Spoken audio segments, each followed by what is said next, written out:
In this set of video notes, we're going to complete this square. Completing this square makes an equation look like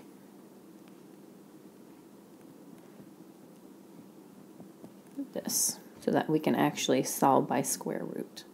And we don't have to use the quadratic formula necessarily. So let's take a look at square roots. Many quadratics contain expressions that cannot be easily factored. For equations containing these types of expressions, you can use square roots to find the roots. So let's see if we can solve our equations below. So I can, in letter A, subtract 11 for both sides, and I have 4x squared equals 48. And then if I divide by 4, I have x squared equals 12, and then I can square root both sides. Because it's a square root, it's positive and negative. And so we have x equals positive negative root 12, and I know 12 is 4 times 3. So if I square root 4, I get 2, and square root of 3 is my answer. Letter C, if I add 20 to both sides, I have 4x squared equals 25. Divide each side by 4. X squared equals 25 over 4. And then if I square root both sides, positive and negative, I have x equals positive and negative. Square root of 25 is 5. Square root of 4 is 4. So my answer is positive negative 5 over 4. Then if I look at B and D, they're a little bit different. I can factor them first. So for letter B, if I look at just this side, I can see that I can factor, and the factors are x plus 6 times x plus 6, because x times x is x squared.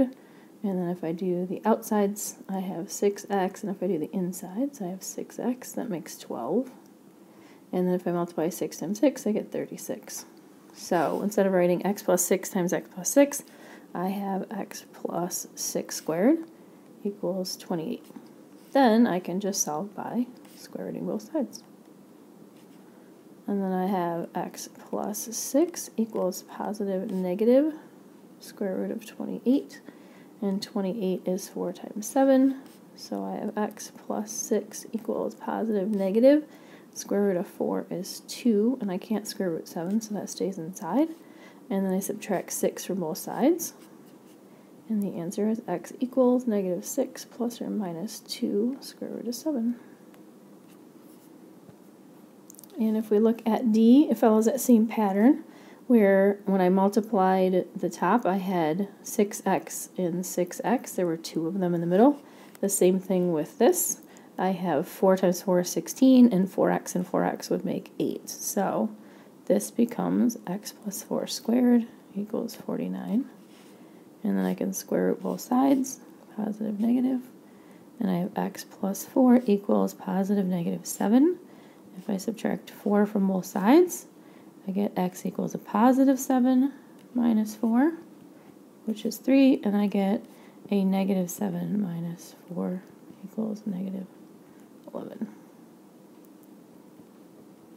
So I have 3 and negative 11 for letter D. When we look here, so in letter B, we had a perfect square that was x squared plus 12x plus 36, factored into x plus 6 quantities squared. That was a perfect square.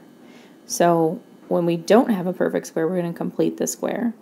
And so underneath completing the square, the methods in the previous examples can be used only for expressions that are perfect squares. However, you can use algebra to rewrite any quadratic expression as a perfect square.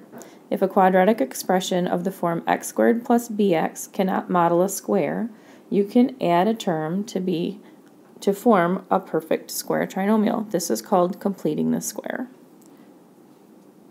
So notice when we have an equation, we can add something to make it a perfect square, but we have to add it to both sides. So it's not just that we're adding a random number, but we're going to use it on both sides of the equation. So let's look at example 2. If you remember from previous example, we had